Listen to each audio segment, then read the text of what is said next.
你这么早吗？两人相处久了，不用问他都知道这个女人在想什么。刚醒，还未出门。苏锦小眼神一瞥，目光带着赞扬，他的小夫郎可真懂事儿。两人收拾妥当，苏锦带着男人前去给秦氏、严氏敬茶。秦姐姐别紧张，昨日都过来了。我不紧张，不紧张，待会儿要说点啥好呀？两人一阵嘀咕，犹是如此。当人端着茶水来到身前时，再多的话都张不开嘴。秦氏感觉想了很多，都记不清了，磕磕绊绊来了一句：好过日子，愿你们以后都能互相守望，相伴到老。明觉笑着应是，紧接着2个大红礼包递了过来，过了心意。众人皆是松了口气，总算是顺利过去了。孩子们呢？被皇后带进宫里了，昨夜便留在宫中了。苏锦不好意思地笑了笑，新婚夜哪能还想到其他的。明觉看了他一眼，苏锦见人已经娶回来了，也不隐瞒，挑了挑眉，很是嚣张的小声道：其实你是我用3个崽崽和皇后娘娘换来的，如今你落在我手里，就别想着回去了。他这可是稳赚不赔的买卖。宫内的崽崽们正四处晃荡着，各处皆有他们的身影，一鬼鬼祟祟的背影凑了过来，无助地向皇后殿内张望。几个小家伙想也没想，缩头缩脑跟了上去，同那人一起张望。他在看什么呀？有好瞧的，那宝宝也看看。明熙狐疑地往里瞧了片刻，见没人出来，只能作罢。他应该是没看错，那个老妖妇长公主回来了，心里想着这事情，也没注意身后。你们怎么在这儿？他们本来就在这里呀。乖宝看见他的正脸，显然还记得他，迈着小步子走上前，挡在了最前方，向他扬了扬那满是肉窝的手。明熙他记忆犹新，只觉手腕一麻，往后背了背。苏锦母女真是他的克星，都喜欢打人手。这次可不是来找麻烦的，我是看到那个老妖妇回来了才。什么是老妖妇呀？把这个给忘了，千万别跟你们娘亲提了我也不认。几个小人满含同情地望了他一眼，默默地走了。他好像不太聪明，还是不问了。明熙咬牙追了上去，他们不听，他非要说。我跟你们说啊，那个女人很厉害的，她有保命符，父皇拿她都没办法，只能将人驱逐出京，说不定你们娘亲都得吃亏。听到娘亲要吃亏，崽崽终于回过了神，仰头道：那她是谁呀？为什么你说娘亲要吃亏？那老妖是当朝长公主，她的脸毁容了。你娘亲的百味方不是有一味祛疤的药丸吗？她不可能放过的。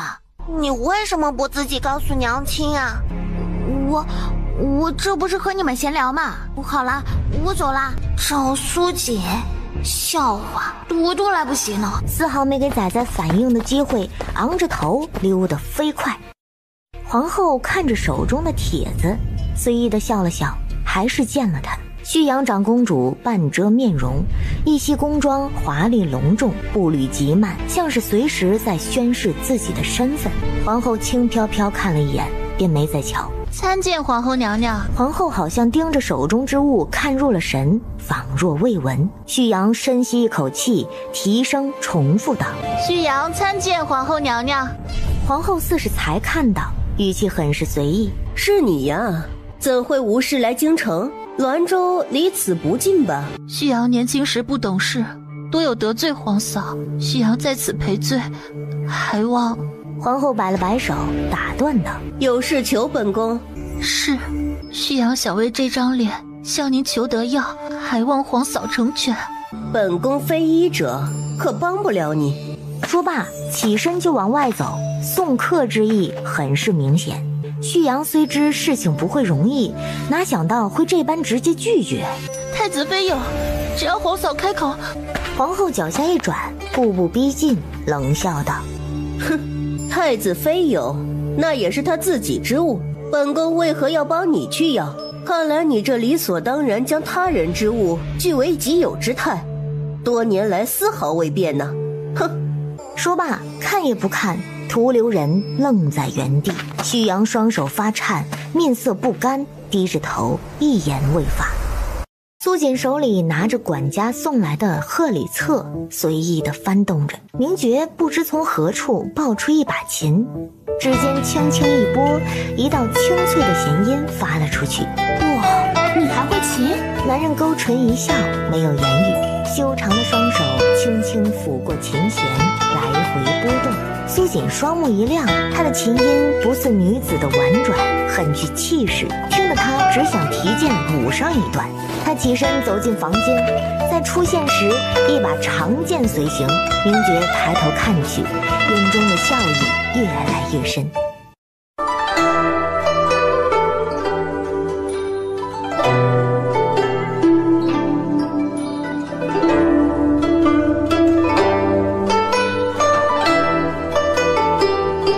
良久，苏锦一个横扫，顺势收剑，明觉指尖渐渐抬起。苏锦冲着男人竖起了拇指，真棒！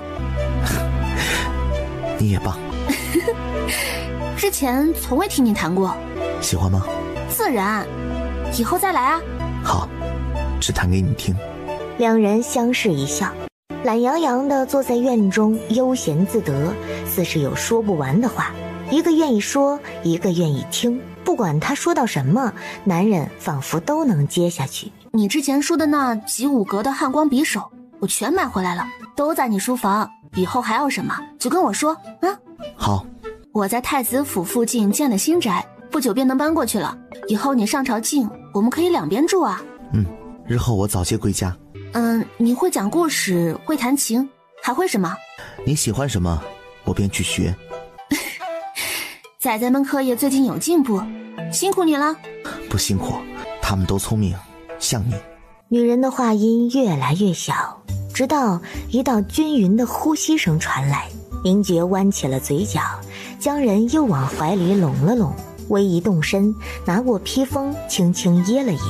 他望着天边即将落下的夕阳，伴随道道余晖，笑意温暖而满足。真好。声音瞬间顿住，明觉轻轻摇了摇头，孩子们赶忙捂住小嘴儿，苏锦却已醒了，打了个哈欠，坐起了身。娘亲昨夜没睡觉觉吗？自然是睡了。这么急是有何事啊？孩子这才想起宫里的事儿，不慌不忙将明熙的话说了一遍。她是当朝唯一的长公主，你无需挂心，我会解决的。没事，你不用出手，这人来的正好，拿来刷刷分，太适合不过了。明觉看着女人双目发光，无奈一笑，随她玩吧。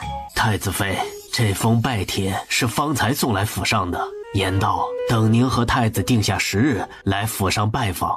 展开一瞧，瞬间了然。大梁的太傅丞相这么闲吗？明觉却是抬眼看了三个孩子，心中有了思量，他们是为孩子而来。早在预示乖宝是帝星那刻，他便想到了大梁，然而想到女儿日后会去他国，他如何也放心不下。罢了，女儿还小，顺其自然吧。怎么了？没事，要见吗？见，既然都来了，至少要问清缘由。毕竟还是轩辕老爷子家的大臣，也算半个熟人了。也不知老爷子近来可好？上次应下去大梁，他可是还记得呢。不知诸位前来，所谓何事啊？苏锦坐在一侧，任由男人询问。他夫郎似是有些介意大梁这群人，他倒是无所谓。乖宝他本就没当做娇滴滴的小女娃来养，如今孩子还小，日后的路他自己选去吧。我等前来是为我朝陛下所言储君一事。我朝陛下虽英明神武，博学广见，万民敬仰，堪称千古一帝。苏锦忍不住抬头朝人看去，这可真溜啊！这些史官在朝堂上最是无用，没想到这会儿竟是意外的合适。接着说，但这般雄才大略的陛下，竟以古稀之年，却无一子嗣。若哪日先去，我大梁将会大乱呐！丞相也默默朝他示意，再说点。闻大元太子、太子妃文韬武略，见多识广，正气凛然，助人为乐。不知对大梁未来储君一事，可愿？名爵面色紧绷，不发一言。苏锦却是听得津津有味儿，这都是人才呀！不知老朽有缘可见一见大元的3位皇孙殿下。苏锦朝着男人看了一眼，你决定。你们既已知道他们都是大元皇族的子嗣，这般行事就不怕日后再无大梁吗？嗨，相比大梁吴楚，是何人又有什么关系？殿下可知，每年为储君一事以死明鉴之人有多少？如今陛下年事已高，若哪天突然，大梁吴楚，朝堂不顾，民心不稳呐。名爵看了一瞬，没有再说什么，毕竟孩子还小，一切皆无定论。孩子此刻正在做课业，不便打扰。好，太子殿下教育有方啊，皇孙这般小，竟已如此优秀，课业定然是极其出色。名爵苏锦内心皆无奈，也就1/3出色吧，那2个随缘。孩子们小手都握着特制的笔杆，表情很是认真。大宝拖着肥腮，支撑着自己不要倒下的脑袋，手里的笔杆却握得紧紧的，是他最后的倔强。乖宝冥思苦想，直抓脑门，看着手中的册子，满脑子问号。这题爹爹说过，又好像没说。没关系，乖宝自己想，一定不会错。他抬眼看了看大宝，小眼神很不赞同。乖宝都要超过他了，还不知道努力，真替他发愁。二宝左右望了望，小小的叹了口气，真是辛苦爹爹了。他不动声色地挪了挪，点了点身前的册子。大宝猛地睁开了眼，眼神还带着懵。吃饭了吗？二宝小眉毛一拧，不可置信地看着他。我们才刚进学。乖宝也看了过来。大宝，哇，娘亲知道你又偷懒，要生气的，你要跟乖宝学。他现在可认真了，弟弟每次都会盯着他的册子看很久，然后想好多次夸他呢。我一定很厉害。大宝朝着二人咧嘴笑了笑，埋头开始一通书写。苏锦过来看了一眼，见状满意的点点头。今日既然都这么乖，连大宝都没有打瞌睡。轩辕老爷子手下的几位大臣想要见见你们，可以吗？崽崽们虽小，却早已明示，很多东西苏锦都会问过他们。崽崽们一听是老先生国家的人，很爽快地应了下来。几位大人跟随太子进了孩子的院中，感觉有人走近，崽崽们身板挺得更直了，姿势标准的不得了，仿佛什么也吸引不了他们，一心课业。苏锦也看得一愣一愣的，这是他家崽吗？要不以后每天都找一批人来参观？苏锦已在想这事儿的可行性，就是不知能维持多久。不明缘由的大梁众人满含赞扬地看着3个孩子，眼睛不住地瞧。他们的储君殿下也太好学了，不管是哪一个都错不了。瞧，他们走来都没有丝毫察觉，这得是多认真。这么大的孩子太是难得，少见呐。离他最近的是二宝，这已经顾不得其他，惊讶道：你能看懂？懂，爹爹有教。太傅随口便问了几句，双目大亮。几位大人皆被引了过来。二宝早已被父皇看中，日后不用多说，众人皆是明白。大元真是让人羡慕啊！不过还好，还有2个呢。这随意看的孩子都这般厉害，那其他2个定是差不离。你们长大以后有什么想要做的事吗？大宝小，每天都在躺着睡觉。半天没人出言，都愣了。这是什么理想？苏锦也傻了，他只知这大儿子不爱动，性子绵软，哪想还有望成条咸鱼。他朝孩子爹看了一眼，这孩子可咋办啊？名爵抿了抿嘴角，面色严肃，像是遇到了大难题。挺好，睡觉好啊。对，睡觉身体好。对呀，我可爱睡觉觉了。几个大臣笑得嘴角抽了抽，转而目光一致地看向乖宝。女娃娃也好啊，他们大梁好几代之前也是有过女帝的。乖宝以后要成为娘亲那样的人，娶夫郎。娶？怎么也没想到会得到这般答案，娶夫郎。女帝可不就是娶夫吗？这难不成是命中注定？好想法，好想法呀！定能如愿，甚妙啊！娶夫郎好啊！他们在笑什么？乖宝左看看右瞧瞧，有些懵，瞅了半天也不明白。孩子还小，日后之事皆无定论，望诸位切勿太过期待。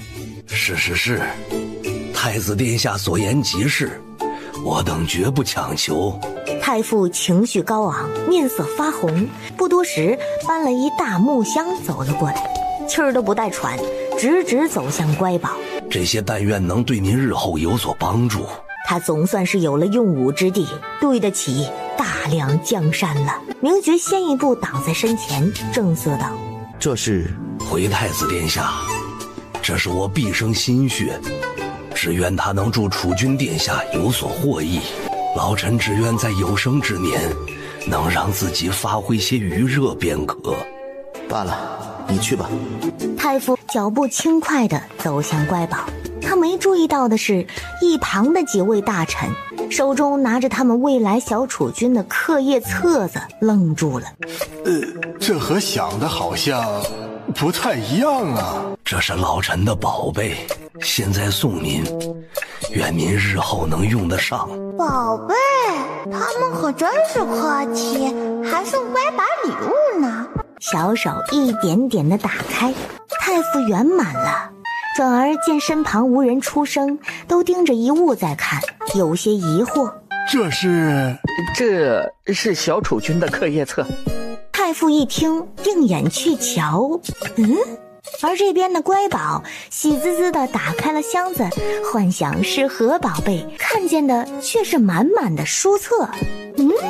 二人猛地抬起头，眼神瞬间对视，皆是一副不敢置信。皇上，旭阳长公主求见。谁？反应一瞬，这才想起是他那个嚣张跋扈、被先皇宠坏的妹妹，他都快将人忘了。传。满身精心打扮的长公主走了进来。何事？旭阳想求皇兄一事。明元帝听完想也不想，你回吧。太子妃之事他可做不了主，可真会找事儿。旭阳愿用先皇赐予我母妃的龙鳞玉环。你要知他之所以贵重，乃因是御赐之物，而朕身为帝王，想要多少皆有。我愿用那道先皇遗旨换。那道遗旨是父皇在位时赐他的保命之物，他已用过一次。旭阳死死地低着头，他知道皇兄会应。一个没多少用处的遗旨，朕只能应你见太子妃一面。至于其他，苏锦应不应，朕可管不了。皇兄竟直言管不了太子妃，如今是连敷衍他都不愿找理由了。退下吧。我愿，只求皇兄届时能为旭阳说上几句。朕就帮你说上一句。他虽是不甚在意那道遗旨，如今能收回也再好不过。日后他可就没当初的好运了。当初那件事儿，至今想起都深觉丢人。堂堂一朝公主，竟只盯着人家有妇之夫，被人撞破，还将人灭了口。他这皇妹的心，还真是和他的面容一样丑陋。苏锦来得很快，脚下生风，也很是开心。真是想什么来什么，还正念叨着他呢，这就找来。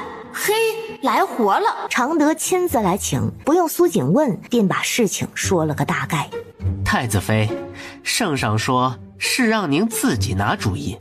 苏锦点了点头，迈入殿内，苏锦向明元帝行了一礼。旭阳长公主闻声看来，两人皆是第一次见面，谁也没有出声。长公主面部有伤，坑坑洼洼的，貌不堪，难以示人。朕见之惧，况他人。苏锦眨了眨眼，这是何等犀利！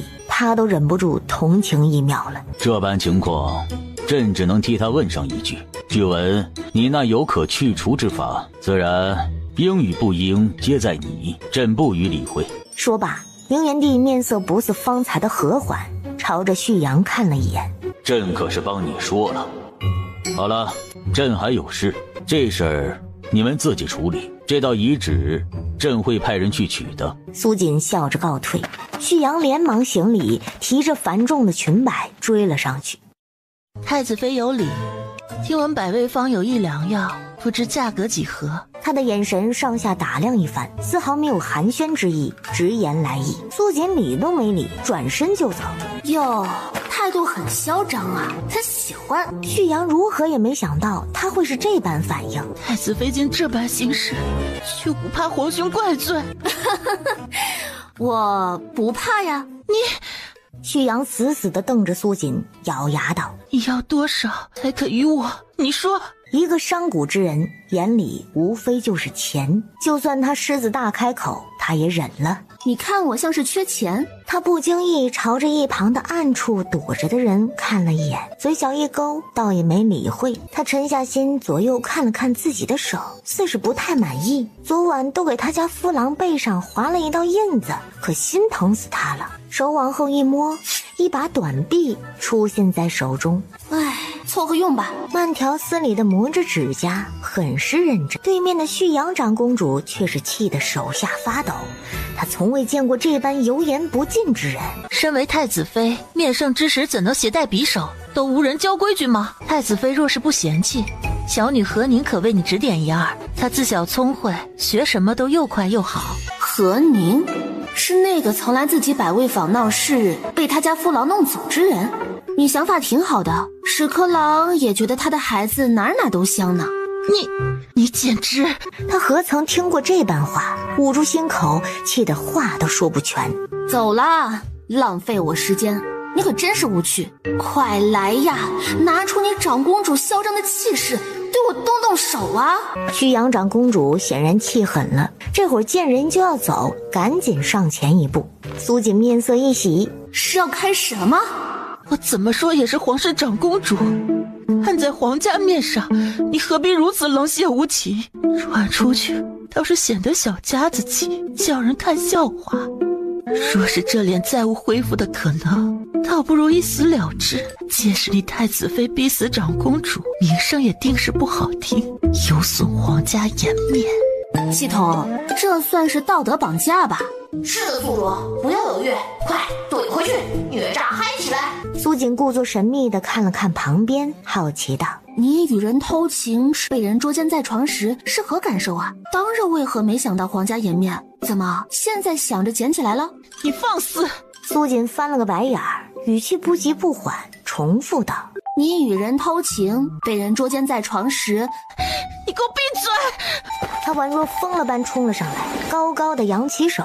一直躲在一旁偷偷看着的明熙瞪大了双眼，女魔头都敢打，她可真可怜。他下意识捂住了眼。明熙悄悄放开手，偷看了一眼，毫不意外的见到旭阳长公主倒在了地上。老妖妇，她也有今天啊！苏锦还在琢磨他要不要装没听见，却见那明熙反而自己走了过来，态度极其嚣张地站在旭阳长公主身前。书记她躺在地上，我是站着的，才不会怕她了。旭阳死死地按住自己手腕，牙关紧咬，忍着痛，艰难地起身，朝着明元帝大殿走去。他定是去找父皇告状了。真可怜啊！不知道父皇很嫌弃他吗？你说他是不是该……他激动的情绪猛地顿住，看着苏锦的脸，似是才想起这是那个折磨过他的女魔头。他刚才是魔怔了吗？提着裙摆转身便走，步子是越来越快。苏锦一愣，刚才不是聊得挺好的吗？怎么突然就走了？他有这么吓人吗？嗨，算了，积分到手了，这一趟值了。看方才那情况，应该还能再好一次。苏锦美滋滋地回家了，而宫内的旭阳，他看着正殿内刚步入的几位大臣，瞅准时机，哭叫出声：“我乃长公主，求皇兄做主！”还没走进去的几位大臣纷纷回首望去，长公主，她如何又回来了？秦大人紧紧地盯着殿外，眼中愤恨毫不掩饰。几位大人知他所想，拍了拍他的肩膀：“秦大人，走吧，圣上还等着呢。”明元帝坐于上首，看着手中的奏章，听他们一一回禀。半晌事毕，工部侍郎秦大人终是按耐不住，上前一步道：“圣上，殿外长公主求见。”他是因太子大婚而回，那道先皇遗旨，朕今日已收回。日后若是……臣谢圣上。那道遗旨，想来是皇上费了心力才将它收回。那可是他儿子的一条命啊！只因他有先皇的这道护身符，害他儿殒命，却无一丝惩戒，只能将人赶出京城。他如何不恨？秦大人紧攥双拳，眼眸微闭。我儿，你再等等。宣长公主觐见。求皇兄为旭阳做主。何事？太子妃无视宫中规矩，死待立即灭圣，旭阳劝解无果，便将我伤至于此。求皇兄为旭阳做主。圣上，太子妃乃是女子中的典范，如此深明大义、贤良淑德之人，怎会如长公主所言那般？定是长公主看错了。臣等附议。长公主妄议太子妃，实乃德行有亏，老臣在此参赏一本。臣也是。长公主言行这般色业，犹如我大元皇室颜面。大殿中讨伐之声瞬间四起。你们放肆！我是长公主，这群人该死！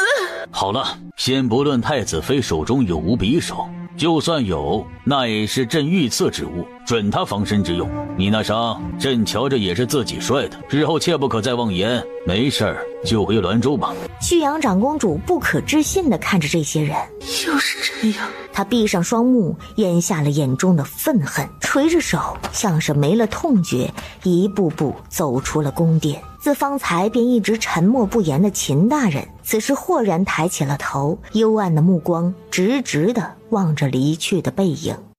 此刻一家五口已是围作一团，显然一副要开会的模样。大宝、二宝、乖宝，崽他爹。深知流程的崽崽们应和着：“在呢。”明觉显然第一次经历，堵了堵嘴角，应道：“在。”好了，人都齐了，有话就说吧。他看向男人，明觉点了点头，首先看向大宝。大宝可以告诉爹爹，身体是不是哪里不舒服？他想到之前大宝所提到的睡觉论，孩子的睡眠时辰足够，却还会时常打瞌睡。原只当他性子如此，哪想竟把睡觉当成了理想。明觉第一个担心的便是他的身体，太医也已去请了。爹爹，大宝好着呢。明觉将大宝抱起，四处捏了捏，轻揉两下。他仔细观察孩子的神色，可有不舒服？没有呢。见他并无异色，只一副昏昏欲睡享受的模样，心里也是一松。罢了，等太医看过再说吧。目光瞬移，转瞬看向二宝，这二人对话就要深奥了些许。明觉从平日的课业情况问到了日后想做之事，二宝回得认真。明觉听得仔细，不似平日的内敛，话多了不少。他从不要求他做什么，却也在慢慢引导，关注他心理变化。孩子天赋高，若是什么都学得快，随着了解越多，便会少有兴趣之物了，甚至可能会产生倦怠自满之情。对于二宝，虽最让他省心，却也是引导最多的。苏锦托着腮，目光含笑地听着。童子，我真是羡慕我自己啊！娶夫当娶贤呀，优秀的夫郎不仅稳了朝堂，还教得了孩子。这么优秀的人，竟跟了我，他定是还惨了我。明觉这边将二宝最近的问题一一解答，惯例的夸了夸，抬眼看去，夫妻二人眼神交汇。你先说，我殿后。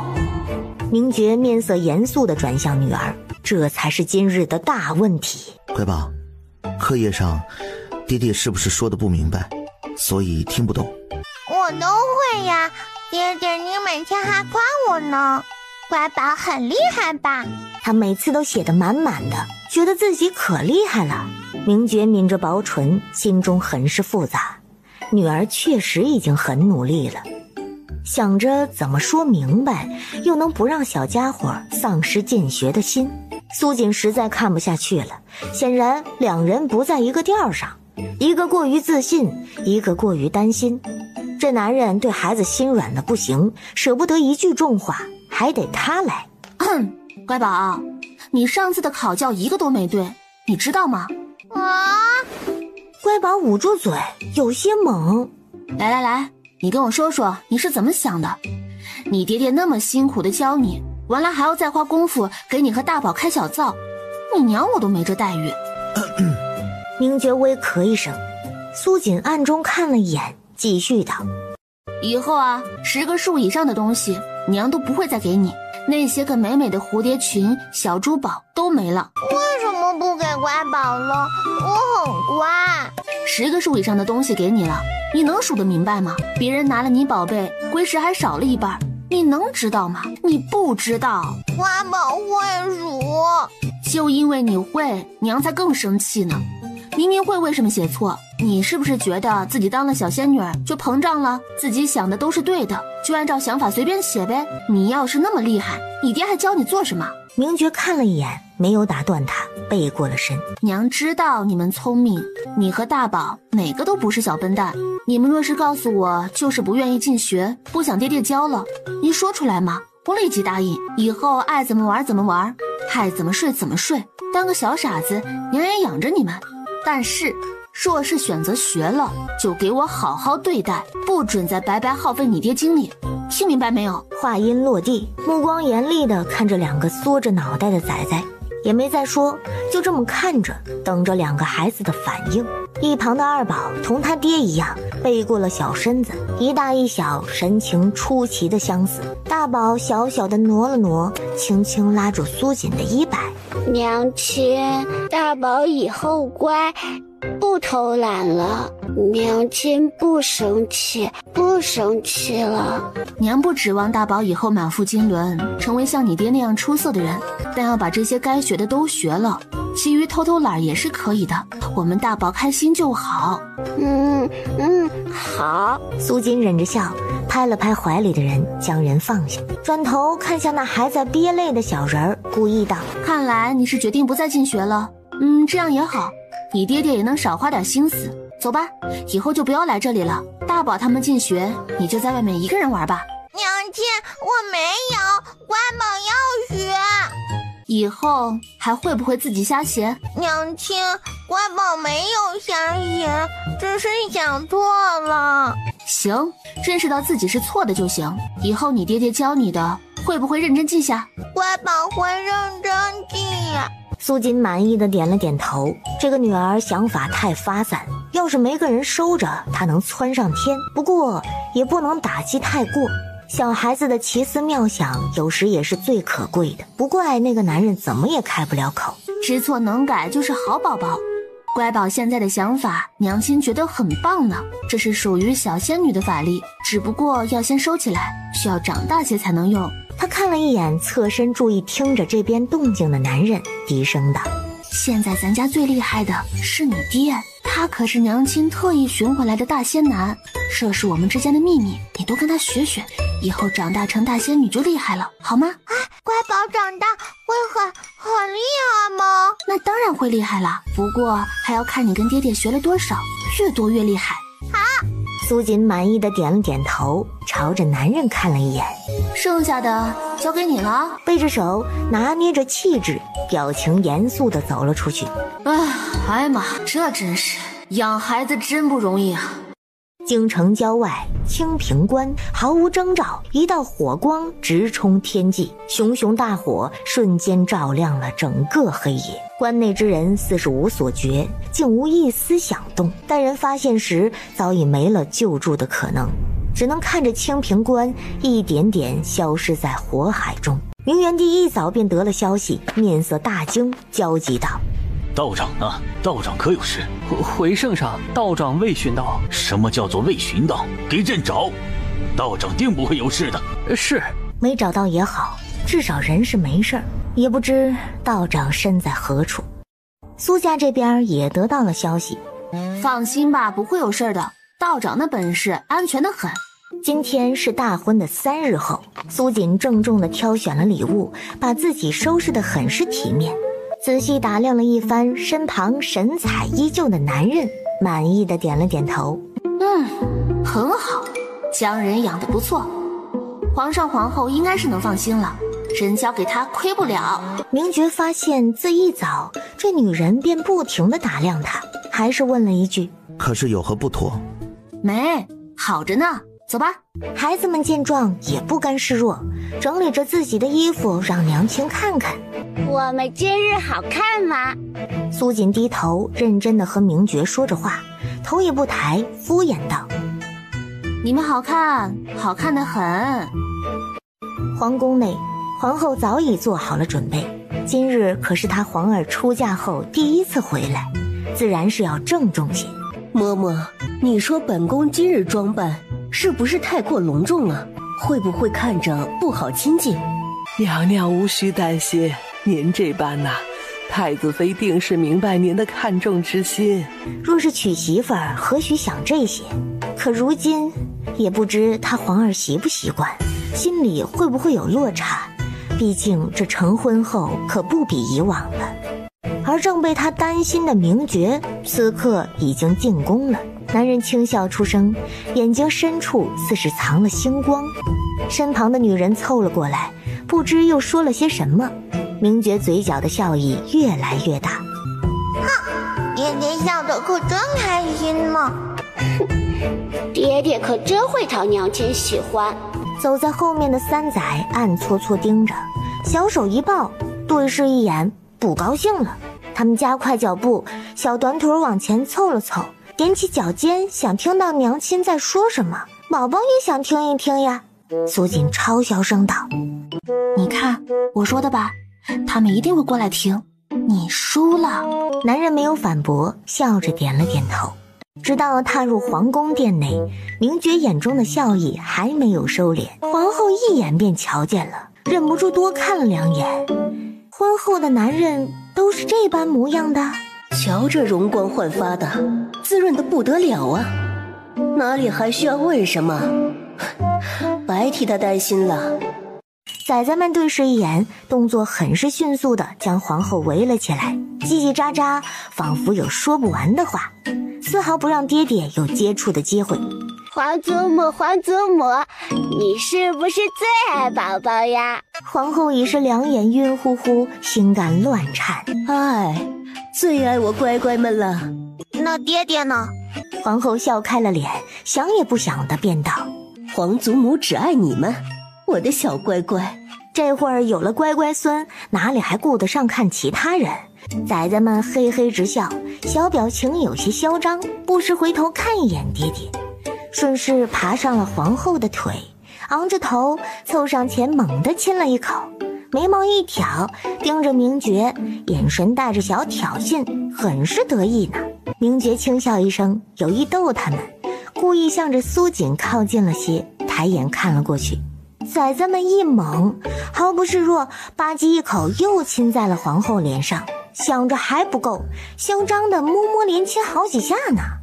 苏锦叹了口气，看着越靠越近的男人，一副拿他没办法的样子。乖，咱在外面呢。而这边完全不知自己被当作崽崽们报复他爹的工具人的皇后，此刻已经没上了天，什么儿子儿媳都看不见了，满心满眼只有孩子。殿内一派其乐融融。明元帝忙完政务也赶了过来，他面色一正，与皇后端坐上位。见这形势，孩子们很是机灵的乖乖坐好，没有再玩闹。苏锦带着男人连忙上前行礼，随即拿出自己早已备好的礼物递了上去，面色很是恭敬。好。皇后也笑着收下。明元帝暗中朝他看了一眼，眼神带着暗示。快说点什么呀？见你们过得好，母后就放心了。明觉他不善言辞，若是日后有什么不如意……苏锦瞬间抬起了头，笑着接过了话。母后只要有他在，那就是万万的如意，怎么会有不如意的？您放心，不需要他会说，生活只管笑就行。皇后眼角抽了抽，到嘴的话终是噎了下去。她为何又觉得撑得慌？明明也没有吃什么。明元帝闻言，暗中朝着明觉看了一眼。皇儿这迷人的本事着实厉害呀，看来是将皇后当初的话听取了，很好。明觉抬头望去，似是知他父皇所想，神色傲然地冲着明元帝挑了挑眉。今日是宫中家宴，几位皇子公主自是要出席。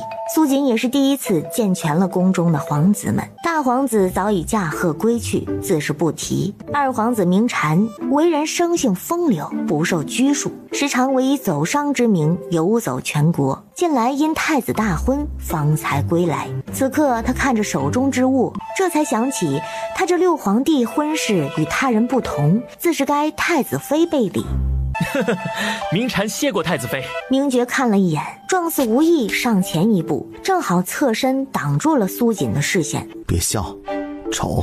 丑？竟会有人说他丑？他最是自豪的便是这张脸，虽不及太子，也谈不上丑吧。苏锦倒是没在意，将视线转向另外两位皇子。三皇子面色尴尬地笑了笑，反而是一旁那位引起了苏锦的注意。这是基因突变了吗？这么胖的皇子。只见四皇子明胜眯着眼睛向苏锦看来，这孩子在皇家养得可真好，瞧着圆润的。他点了点头，也不再看，过个场面罢了。至于最后的明熙，收到礼早已懵了。他悄悄看向上位的父皇，低头瓮声道：谢太子妃。苏锦有意逗他，你说什么？明熙心下一惊，连忙往后退了一步。我说谢谢你。一个没控制住音，众人闻言目光皆是移了过来。罗贵妃见此，赶忙解围。公主想来是见到太子妃太过激动了，平日在宫中也是时常与我提起太子妃，心中甚是崇拜呢。好，明熙，你日后便多向太子妃学这些，哪怕学到一星半点儿也是够用的。茶盏落地的声响传来，众人视线全都集中在一处。只见四皇子明胜身旁的茶盏打翻在地，显然是体型太大，转动时撞翻了过去。老四，你近来是怎么回事啊？越发不注意了。这副模样哪还有半点皇子的样啊？他平日从不拘着他们，除了明觉，其他向来是放养状态。从一开始便定下了明觉，就万不会再给其他皇子任何一丝希望，这也是对他们最好的保全之法。明胜起身便要行礼，明元帝看着他那艰难的动作，连连打断：好了好了，坐着说。这儿子时常唯唯诺诺，却也长相颇佳，哪想短短1年就成了这般模样。回父皇，儿臣常常会感觉到饥饿，不吃便心中烦闷。他声音虽低，明元帝却也听了清楚，让人请太医前来。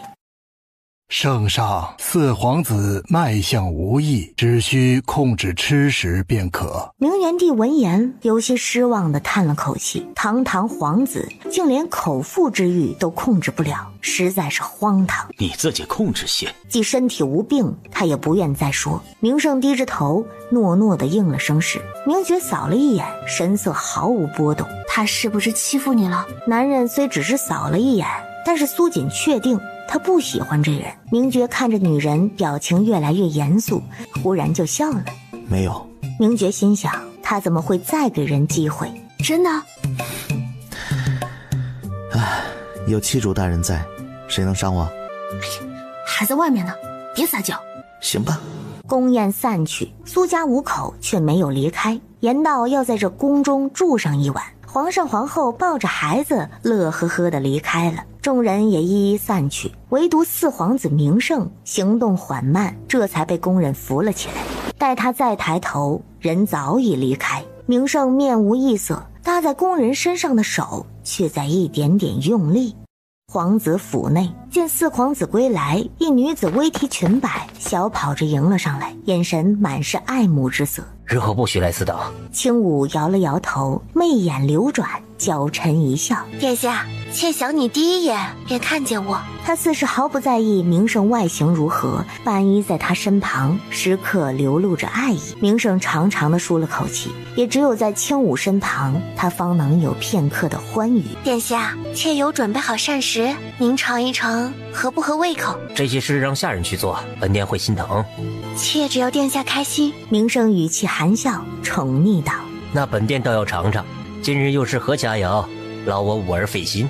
女人闻言面色泛红，闻声道：那妾去准备。看着女人离去的背影，面上的宠溺再也不似方才。他本就生性多疑，就算再怎么喜欢，也不会毫无防备。他自是怀疑过他的用意，可无论如何查验，找人试过，皆无不妥。为何所有的事皆与自己所想不同？明明之前都很顺利，到底哪里出了问题？不该是这样的。筒子，半夜不睡做什么？他能不能好了？这家伙但凡有个实体，他一定要揍上一顿。哎呀，不要介意这种小事吗？四皇子夜半私会神秘人，这其中到底有何内幕？是阴谋还是另有恋情？宿主，你就不想去看看？苏锦慢慢睁开了眼，也无了睡意。筒子，你够狠啊！你给我等着！轻轻起身，动作轻缓，刚坐起，本是熟睡的男人伸手一把将人捞了回来，声音带着些暗哑。苏锦拍了拍他的手：我去就回，乖。明觉当他起夜，低声道：披剑移山。好。苏锦也没有多说，轻声走了出去。筒子，指路。哎，好嘞，走着。苏锦一路急速，要是平常之人，他定不会深夜来探。这个人白日引起了他夫郎的注意，罢了，就去瞧瞧吧。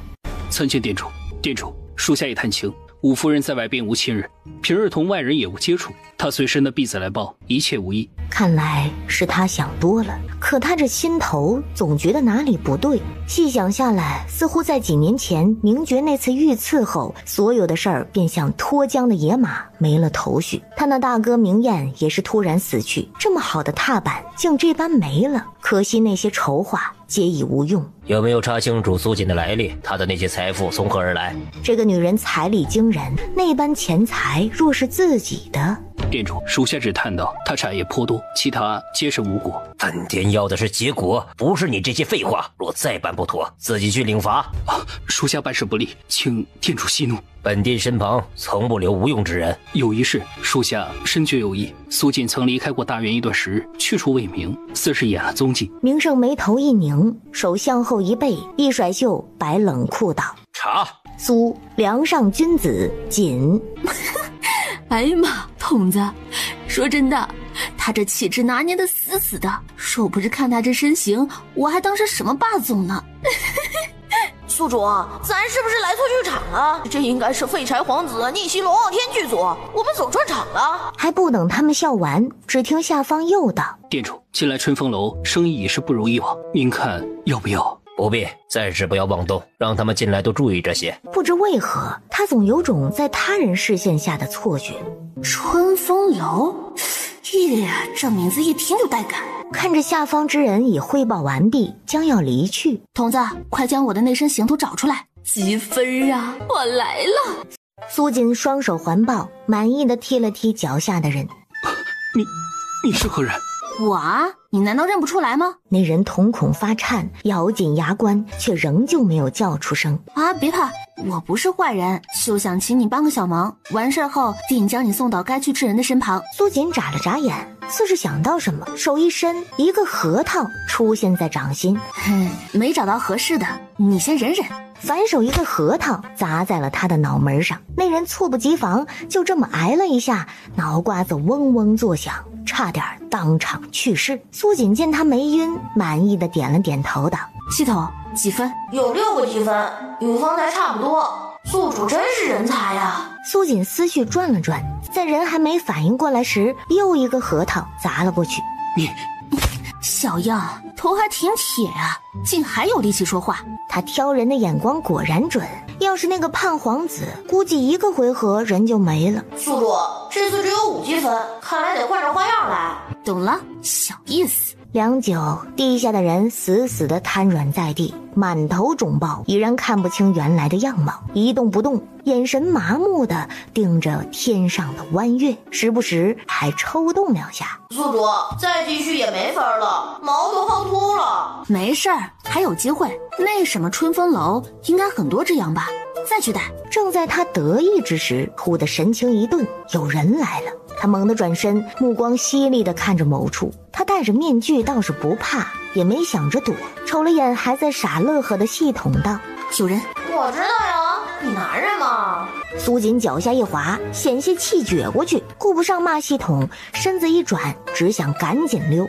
一道再熟悉不过的声音响起：你在做什么？做好逃跑姿势的苏锦灰溜溜地想：完了，忘记时辰了。他僵硬的一点点转过头，脸上的獠牙面具还戴着，明觉却无所惧，目光悠悠地看着他，视线下移，看着地上躺着的黑衣人，眼神顿了顿。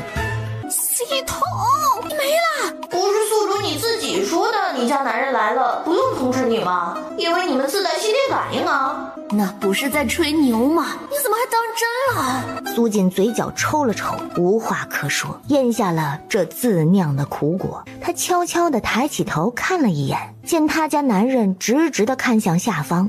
苏锦摘下面具，扬起了笑脸，面色真诚道：你一定听我解释。明觉拉起他的手看了看，没有说话，拉着人往回走。不多时，人影闪过，地上之人很快便被带了下去。苏锦乖乖地跟在一旁，暗中偷瞄了一眼、2眼、3眼，见女人缩着脖子不时地朝他看来，明觉叹了口气，回身点了点他的脑门。夜里寒气重，想玩可以白日里再继续吗？你就不问问？明觉什么也没问，似是没半点好奇。苏锦觉得这比揍他还难受，他往前凑了一步，解释道：方才是发现了有不明之人，就好奇前去看了看。明觉眼中的笑意一闪而过，抿了抿嘴角，没有说话。真的，我就去看了一眼，那个胖皇子可会折腾了。不用男人问，他已经迫不及待将事全交代了，当然略过了系统的存在。苏锦一人说得起劲儿，描述的绘声绘色。哎呀，这么胖的人也是少见，也只有皇家能养得起了，这得费多少粮食呀！不仅胖，还挺能搞事儿。苏锦还在感叹，男人神色一顿，看了一眼，将人带回了房间。你好奇他为何这么胖吗？他是中了毒。你做的？男人面色不变，点了点头。为什么不叫人？他夫郎费心思出手，那表示这仇还不小呢。那胖子有这么厉害？有些人啊，直接死了反而成了幸事。他父皇才刚失去一个皇子，他不想让他短时间内再承受一次。前世名胜有陈新月相助，运气诡异，一次次暗算他皆没得手，但同样他也杀不死他们。两人仿佛做什么皆是顺风顺水，如有天助，只是千不该万不该，他害死了父皇母后。这毒是特意寻来，悄无声息，令人食欲大增，无法自控。等发现时，早已没了改变的可能，只会越来越胖，直到寸步难移。看着自己所渴望的一切皆成了泡影，想死也死不了，只能犹如废人般屈辱地活着。这么喜欢装废材，自然是要如他所愿。苏锦也没多问，心里已经盘算上了，做事烦恼的转移了话题。明日3个孩子要上皇家宗蝶了，名字你想好没？苏明泽、苏明晨、苏明瑜，直接叫明泽这般就好，顺耳。他并不在意孩子随谁姓氏，就算是叫二狗子，那也是自己孩子。明觉眉眼含笑，抿了抿嘴角，却没有应。苏锦见他这样，也不再说。行吧，那明日上皇家宗蝶，直接去了姓氏，这般也好记。隔日一早，换上隆重朝服，朝着皇家宗祠而去，带着3个孩子拜了祖宗先人。明元帝取来宗牒，翻到太子那一侧，亲自将苏锦的名字书写了上去。这本是大婚当日该做的，却因明觉婚事特殊，这才等到了此时。紧接着便是3个孩子，孩子之名可定下了？他虽是问2人，目光却直直地看向苏锦，显然等他来回。回父皇，大宝明泽，二宝明晨，乖宝明瑜。可。有刺客！不知谁人发出的叫喊，宫中侍卫对于刺客甚是敏感。闻讯飞速围了上去，身手敏捷，推开门，只见一黑衣男子满身是伤的被压在下，一副将要不行的架势。而那上方之人正是4皇子殿下。众侍卫赶紧上前将人扶起，一把刀架在了黑衣人身上。侍卫仔细辨认一番，只见那黑衣人衣着凌乱，甚是凄惨，而身旁的4皇子则是满身酒气，双目紧闭，显然已醉得不行。刺客行刺御4皇子9岁，反被压。侍卫不敢再想，连连通禀了皇上。明元帝拧了拧眉心，简直不敢相信自己所听见的，心中的失望更重了。将人弄醒，审问清楚。很快结果便递了上去，据人交代是为行刺4皇子而来，飞窝在一个叫春风楼的地方。全给朕拿下！他甚是想不通，他这个父皇看了都要摇头的人，竟还有人想要行刺他。不过半日，春风楼便被人围了起来，以捉拿刺客之名尽数拿下。苏锦隐在暗处，确保没有一个漏网之鱼，这才安心地窜了进去。宿主，这里有密室，不过里面只有一些兵器。兵器呀，看来这4皇子野心真是不小啊，跟他体型倒是很般配。下面除了兵器，还有没有什么珍贵的？毕竟都是当店主的人，应该有些牌面吧？没有呢，抠抠搜搜的。这胖皇子可真穷。那什么店主，就这一堆兵器。然而这些对于苏锦来说不够看，但对于他人却已是不多见。唉，算了，蚊子再小也是肉，浪费点空间，好心替他收起来吧。4皇子已然清醒，明元帝看着跪在眼前的人，面色严肃道：朕不管你是不是有那特殊癖好，都给我把心思收起来，再如何荒唐也应该有个度。下去吧，刺客已被拿下，他已招供，那春风楼朕定将他一网打尽。春风楼，行了，回去吧。话落，失望地转过身，不再看他，一句也不想多说。明胜见他父皇这般反应，更是一惊，紧紧地握住拳头，冷汗瞬间落了下来。父皇是知道了吗？春风楼怎么会啊？到底是谁做的？太子、2皇子还是3皇子？不会，我与他们并不接触。明觉负手而立，眼神不似平日的温和，冷声道：很好，人不必再管，退下吧。一道清脆的女声俯身应是，很快便没了踪迹。男人看着窗外，他将消息掩住，没有暴露在父皇面前，便是不想他这般容易解脱。担惊受怕，日日惊惧，岂不更好？一道轻微的开门声传来，明觉一身寒气瞬间消散，转身道：七主，这是办完正事了。刚去别家做客了，走，给你带来礼物。明觉也没多问，跟着他便走。喜欢吗？满满一室的兵器陈列得整整齐齐。他是将明胜私造的那些兵器都弄回来了。这般多吗？七主当真厉害。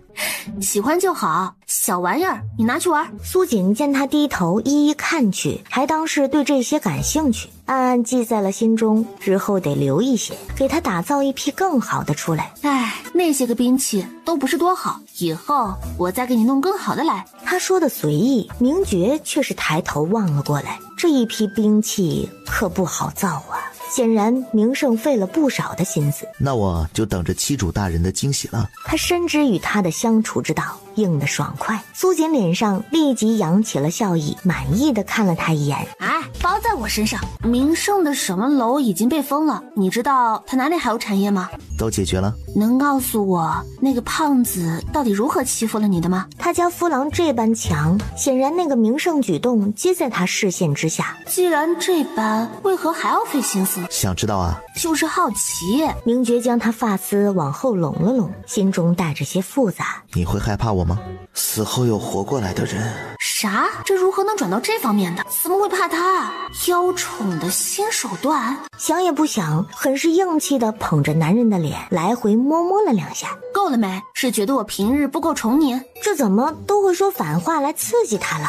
明觉摇头一笑，这女人又想到了别的地方。好了，说吧，想听什么情话，我说给你听。应该算是梦吧，一场没有断肠的梦，在梦中遇见的。毕竟太过离奇，他未必会懂，就当做梦吧。梦里有我吗？是不是经常梦见我呀？苏锦问的随意，明觉却是愣住了，心口忽然一滞，毫无预兆的将人抱进了怀里。他前世的梦没有他，也没有孩子，那是一场噩梦。苏锦心中却猛地抽了一口气。筒子，我家父郎这一死，难不成是重生，还是预知梦？这个世界怎么了？男人抱得越来越紧，这般情绪无需再问，他家夫郎定是重生了，只是做预知梦是无法有这般强烈的情绪起伏，他早该想到的。好了，那些都是梦，现在的你才是真实的。悄悄告诉你，我也做了长长的梦呢，比你这还厉害，2个呢。梦里有部落，有猛禽巨兽，还有巫师，那巫师可厉害了，似乎都比别人牛，能穿越时空的那种。女人的话光怪陆离，她知道这是在哄她，费尽心思编一些未知的事儿哄她。她不是因为前世的事儿分神，她怕现在的一切才是梦。若是世上无他，真就噩梦一场。苏锦没有刻意去问什么，但也从男人只言片语中明白了，前世他定是没有出现的。他家男人若是生活在小说中，那就是妥妥的反派。男女主显然是那个胖皇子和陈新月，若不是那大鱼国师出手，想来他家夫郎能活到大结局吧。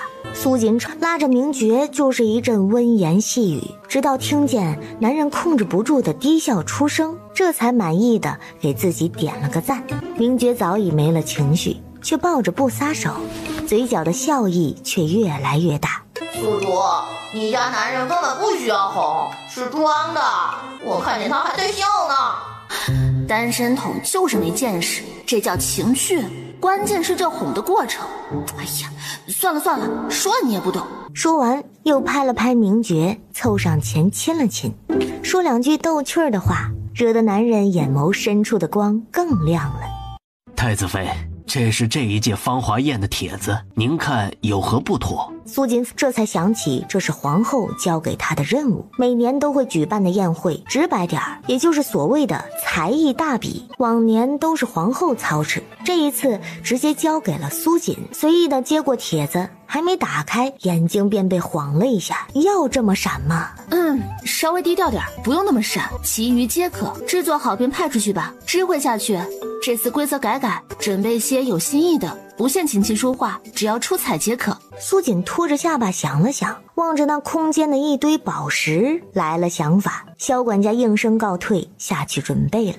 苏锦吩咐下去，便没再理会。此刻正从府外归来，坐在马车内悠闲地看着书。马车猛地停了一下。何事？太子妃，有人拦了车驾。苏锦，你虽为太子妃，却冷血无情，与你不过是举手之劳，你为何不救我母亲？她已经活不下去了。女子的惊叫声顿时引来了一片目光。太子妃，座驾中的是太子妃本人。苏锦觉得这话有些耳熟，挑开帘子走下了马车。